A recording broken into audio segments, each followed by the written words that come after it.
Everyone, welcome to the Cultivate podcast through the Grove Church. I am Charlie Lofton, the lead pastor there. And you have caught us now in the second episode where we're just kind of exploring Hinduism and just kind of learning more about who Hindus are, how it connects with the Indian culture, and kind of a lot of the ins and outs of that. I've got two just super duper, incredibly smart experts who are just, I mean, like, you guys have written books. Is it true? Is it true that you guys have written books about, contextualization and cross-cultural ministry and understanding? Mine are more essays. An article here and there. Okay, I'm just making jokes, and this dude's published. He's publishing over here. That's really good. I got Nate the Great here, and I've got Marky Mark, and we are really... I hope you joined us for the last one. If you didn't, you found the second one first. I would encourage you to just hit the pause and go back an episode, because I think what we talked about last time, guys, I don't know how you feel about it, but it's kind of set more of a tone for what we're talking about. Because I think most of the time when people kind of approach Hinduism or religions in general, we just go straight to belief system. What are the things that they believe? But with Hinduism, it seems like there's more going on here than that. And so to kind of understand who Hindu people are and how intertwined faith is with just family structure and culture and those kinds of things, to really understand Hinduism, you're not just talking about belief system. So here's a random question. So is thinking about religion and faith and life and kind of those strict terms and just, it's a belief system, is that a Western idea? I don't know how I'd answer that question specifically, but it certainly wouldn't apply to every Hindu, which, of course, like we talked last time, in a broad brushstroke, here's a funny phrase that can kind of paint the picture for what we talked about last time, but whatever can rightly be said about India, the opposite is also true. So I can only answer for some Hindus, but I would say that for a lot of people, it's less about what they're maybe believing in their heart. At least for my friends, my age, younger, 20-somethings, it's typically less about what they're believing in their heart and more about the function of what they're doing practically, that they go to temple, that they do XYZ, that they follow the rules, that they eat the foods, that they celebrate the festivals. And it's not as much a question that crosses their mind of, what do I actually think about this? What do I actually believe about this? What's going on in mom's heart while she does the ceremony? What's going on in my heart? That's not as much a question. It doesn't matter. Right. Functionally, it doesn't matter because they're doing the things. So to a Western intellectual, right? And I don't know if any of you fancy yourself as Western intellectuals. I don't know how many people listening would call themselves that, right? To a Western intellectual, what that sounds like is it's not very thoughtful. I'm not even really thinking about this. Like a going through the motions, where in a lot of Christian circles, a cultural Christian, we use that as a pejorative, right? It's a negative thing. But in that culture, it would not be. Well, it may not be thoughtful, but it's very deep. Okay. It's very, very deep, and maybe not even always emotional, but always expected. Right. And a part of everything you do every day. Everything you do. Because you wake up and there's worship given to the idol, and you're at work and the idol's in the corner and you stop, and there's a holiday every week and every different deity is worshiped, and there's things related to that. And, it feels like it's constant. It's in your face. And because it also impacts your diet and other things greatly. Right. If you're going to be devout, then there's some effort to that, Okay, so it's deeply ingrained into who I am, and if we use believe in any other context than thinking particular thoughts and what factual truths I acknowledge, they deeply believe it. Mm-hmm. I believe it, even if it's not a list of doctrines. Well, and I might ask a friend, do you believe it? And he said, it doesn't matter if I believe it. It's my culture. It's true. Mm-hmm. Okay. Yeah, and so much a part of it is station in life too.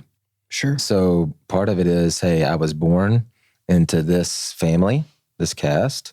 We do this kind of work. I'm in this season of my life, and life is broken down into these different seasons. And so a lot of the guys that Nate was interacting with that were in his similar season of life, they were in a season where they really weren't thinking about it all that much. Okay. They were supposed to find jobs, do well in their school, start to make money to help the family out. And that was their worship was school and finding a job. Mm-hmm. I got to interact with some older guys, and maybe you did too, that were retired and out of their earning years. Mm-hmm. And they were much more spiritual. They were much more thinking about these things. They were much more involved in the heart than just the mind or just the station. So, and that's Hinduism. That's part of it. That there are these different times of life that you have different focuses, and that's what worship looks like. And different roles in the family. And when you've got community living and community dependability, this whole grid of people, ecosystem, if you will, it matters a lot because you have to play your role. Mm-hmm. Everyone's dependent on your role in some way. Okay, so for the first 1.2 episodes here, I accommodated the questions in such a way where to appreciate the vagueness and the intertwinedness of culture and belief and all these things. So I accommodated you guys and what I think I know about your hearts and your perspective on Hindu. I'm asking you for at least the next 0.8 episodes to accommodate us Western-minded people who have never really spent any real time in India to kind of just help us have what we would call like a belief system framework. And I appreciate from what you've already said that everything that you say has an asterisk after it. Mm-hmm. And I could ask you any question that I want to ask, and you could say, it depends. And I do that to people all the time. And I know how frustrated they get with me. And so let's just pretend for a second that we see. So maybe if I don't ask it just the right way, you can just kind of take it implied that I meant to say in general. Mm-hmm. Sure. Okay. All right. Perfect. I'm teasing you, but honestly, I do. I want us to make sure that the people who are listening, as they're really trying to grasp and understand what Hinduism is, that they recognize kind of the more intertwinedness of it, the great diversity in it. But at the same time, are kind of some help us understand in our framework. And so when I think about what are the essential truths in Christianity, as I think someone who's not a Christian needs to become a Christian, there are kind of some major categories that I like to think about. And so I'll give you all of them and we're going to attack them one by one. The first one is, who is God? Second is, who are we? What is the world or the universe's big problem? And then what is the solution to said problem? So God is a personal, singular God, all powerful but personal. We are created in his image. Sin is the problem. Jesus' death is the answer, right? I mean, we obviously could do 12 podcasts just kind of breaking all those things down instead of giving 4-second episodes, 4-second answers, right? So let's just take them one by one. We think of God as a singular, omnipotent creator. Some people think old man with the beard in the cloud or whatever. It's like one God, big creator, also personal. What is the Hindu perspective on who God is? Okay, I'll also throw out another disclaimer. No. That at least my answers, and I think Nate's too, are probably going to be from real conversations with a lot of people. Right. Because a lot of the books that I read, I found out that practical Hinduism did not match up with the books that I'd read. There are more gods in Hinduism than there are people in the 330 million. 330 million. I've heard that number. Yeah. That was going to be, I was going to ask that question. Are there 300? Probably more than that. I throw out that number, yeah. Yeah, 330 million. But that's a great example. So that number's thrown out. I've seen all the pictures. I've studied about all the different deities in Hindu mythology. However, in most of my conversations, if I really start, okay, so if they all got in a fight, who would win? There is a structure. That is a Mark question. That is a Mark question. It's the obvious question, and how right? many of them could I beat? To you, it's the so have they all fought each other? In a room. What if I got in there with them? How many of the 330 men could I take out? That is exactly right. My word. Anyway, if I keep on asking that question more and more and more, I would end up discovering that most of my friends actually believed in one God. Okay. A creator. And then all of these different deities represented that one God in different aspects and personalities and things like that, but that there was like at the center of it all a God. Does that God have a name? Brahma was usually the name that you said. That you said typically Brahma. Typically it also. I mean, yeah. If you read the books too, it's like that Brahma is, I don't know, manifest in 3 different main gods. And I don't know if those are necessarily avatars of Brahma, but those certainly have. I think a lot of people would say that those 3 gods have everything else that comes out of those. All the other 300, right? Whatever. Those are avatars of these 3 main gods. Right. I don't know if I don't want to say smart's the right word, but I feel like I think what I thought I knew was very similar to what you're saying. Like there's 330 million gods, but really there's 3. But really, there's 1. Well, yeah, but also, you might ask a friend, and at least until you dig in to that truth, everything is God. Right. Everything is God. It doesn't matter. Everything is God. You're right. Your God is right. My God is right. Okay, so you say everything is God. Do you mean everyone who thinks something is a God, or you, for use fancy word time, you're talking about pantheism? Yes. The table is God. Yes. This conversation is God. God. Everything that is God. Yes. Because I had a friend telling me the tea kettle was also God. Okay, so at great length. Pantheism, by the way, I used a fancy word. Nate the Great dropped Jerusalem Council on us last episode. I dropped pantheism on us here right now. Pantheism being the idea that there is no distinguishing between what we would call the universe and God. So there is a Christian worldview that is separate. There is God, and God is separate from the universe. God created the universe. Those are 2 different things. Panentheism, there's a melding there, but pantheism, there's only one thing.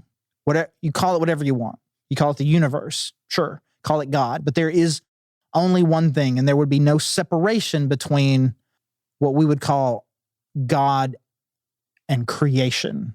So you're putting it more in that pantheism category, as opposed to 330 million deities separate from the universe. Really, we get to 330 million because everything's God. Well, I know I'm not allowed to say it, but it depends who you ask. Both of them are right. Okay. Yeah, but if you walk around very much, you'll see trees worshipped. There's a great number of people who worship Sai Baba. So, a man is born and dies, makes claims that are very Christ-like, says things that are very much like Jesus, claims deity in some ways. Resurrection, reincarnation. And then all of a sudden, he's now on the back of every cab in Mumbai. Okay. Yep. So, obviously I knew we would get here. A little bit it depends.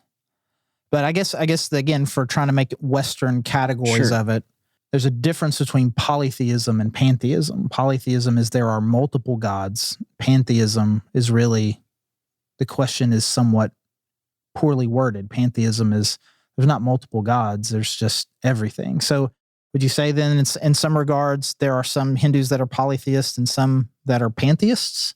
Yeah, and some that are monotheists? What's in your experience, because I feel like I'm kind of 50-50 in my conversation and experience. Yeah, it's just so much what family they came from, what area, there's also a lot of fear. And so, many of these deities, the stories are pretty graphic. And, one of those big 3s, the destroyer. And, the stories are crazy and the depictions are really scary. And there's a lot of fear there. Right. And so that feels very polytheist, right? So, but if we're frustrating you by our answers or our non-answers, you're understanding India, and Hinduism. Well, no, like to me, there's kind of 2 things. Like help us understand, but more. But I guess it really is just one thing.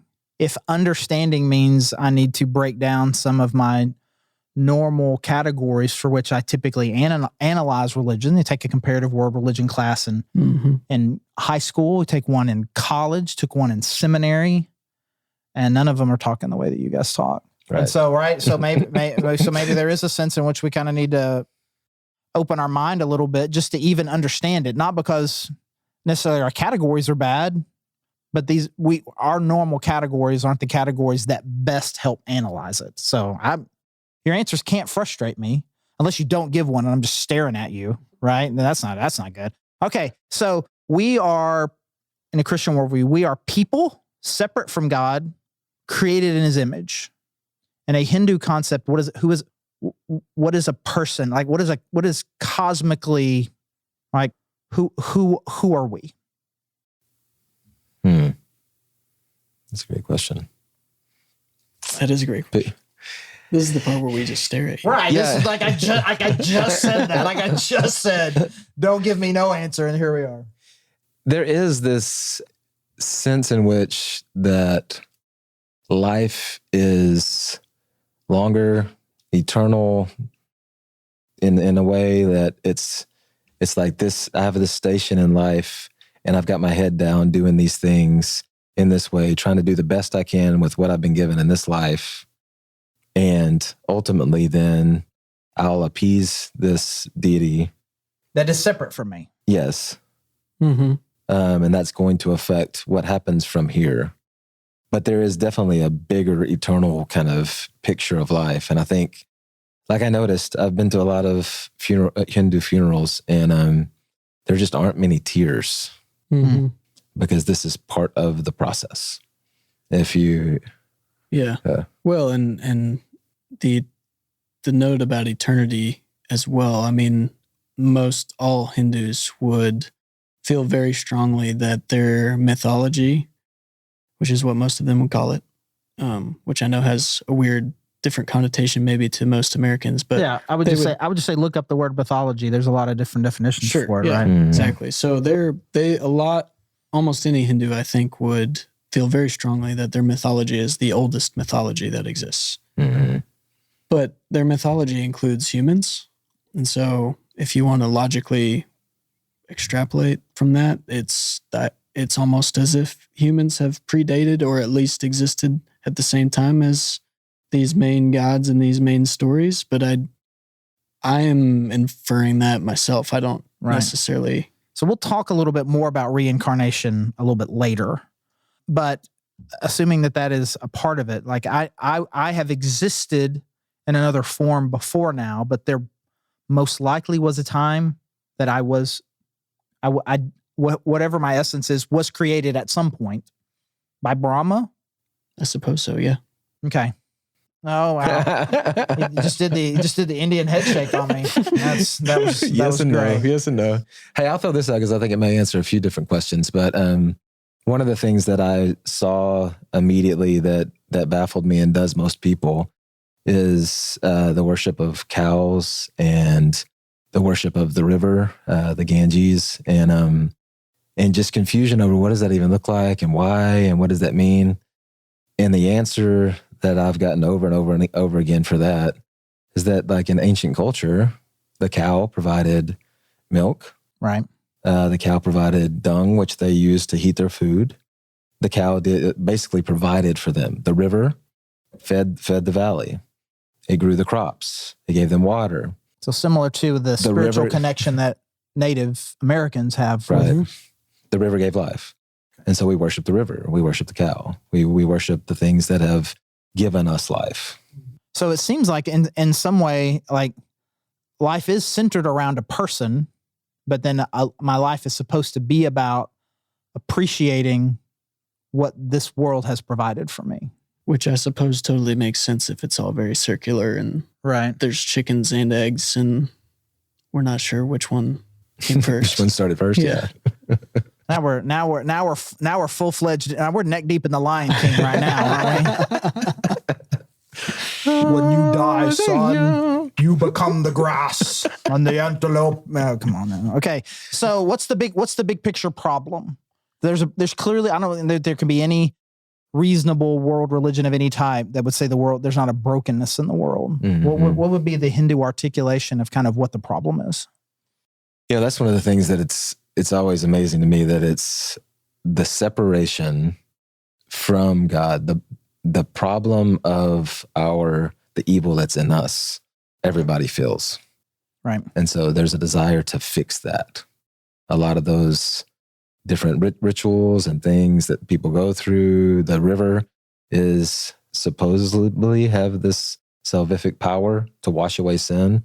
And people will make long journeys on auspicious days to bathe in a river that can wash away sin. They'll make long journeys with dying family members to make sure that they are cremated beside the river and their ashes are tossed in the river, because that gives them a better chance.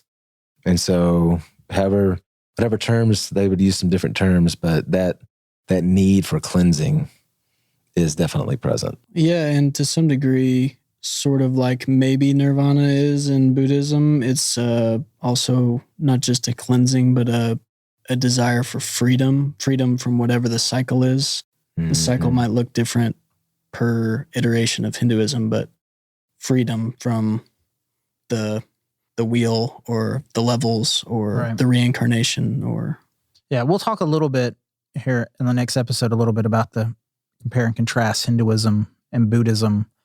But I hear what you're saying in Hinduism specifically. There is a recognition of evil and that the evil can be in me. And part of the problem is that. Mm-hmm.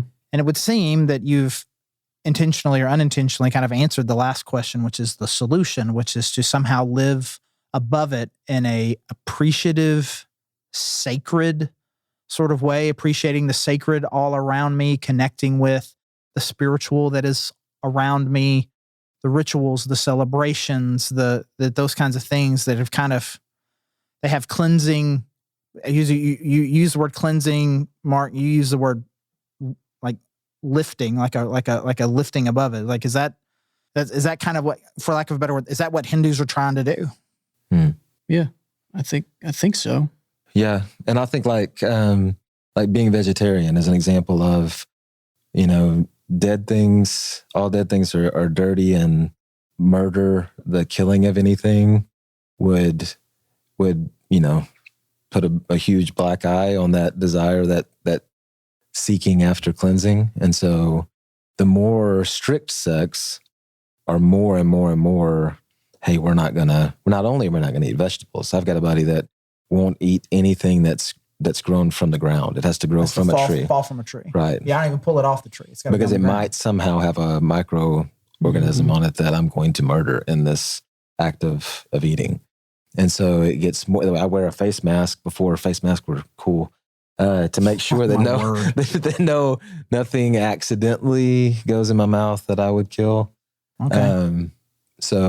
But all of that is an effort to cause as little harm as possible. So is that so when I think about people who live that way, like that's more of a fear driven. I'm afraid I'm going to do something wrong, and whatever power there is in the universe is going to be mad at me, as opposed to a more of a freedom perspective of, I want to do the best I can, but I'm not living under fear. But that feels more fear driven. Mm-hmm. I think for most that would be true. And I would never want to say that to my Indian friends, but I have definitely experienced that emotion more than anything in these conversations. Yeah, and because family is so tight too. If absolutely great grandpa said this is what you do, right, then this is what we do. Yeah, I mean, we could talk about Christianity in these same ways if we wanted to. Just like the difference between, do I live a life of fear of doing the wrong thing, or do I live a life of freedom that I get to do the right thing? Mm-hmm. Okay. All right, so we've got, oh my goodness, this happened, guys. If you listen to our Mormonism podcast, I had a awesome little 3-part outline that just kind of kept expanding because the guests were too good. So appreciate you guys. So what I want to do, we're going to wrap up, talk a little bit about Hinduism and Buddhism, kind of the differences, and then I'm just going to kind of pepper you with a few questions about a lot of the conceptions, like what most people think that they know about Hinduism. This is what they would say, and you're going to get to tell us whether or not you think that's right or wrong. But for you guys, thank you for joining us. Thank you for being a part of the Cultivate podcast. And whether you are local or you're not in Northwest Arkansas, we would love to connect with you. Go to thegrovechurch.org/connect. You can learn about our Sunday morning services. You can be there in person or you can stream them online. There's a form you can fill out. Let us know that you've been listening. We would love to help you, connect you, pray for you any way that we can. And again, thank you so much for joining us. I'm Charlie Lofton, and have a great day.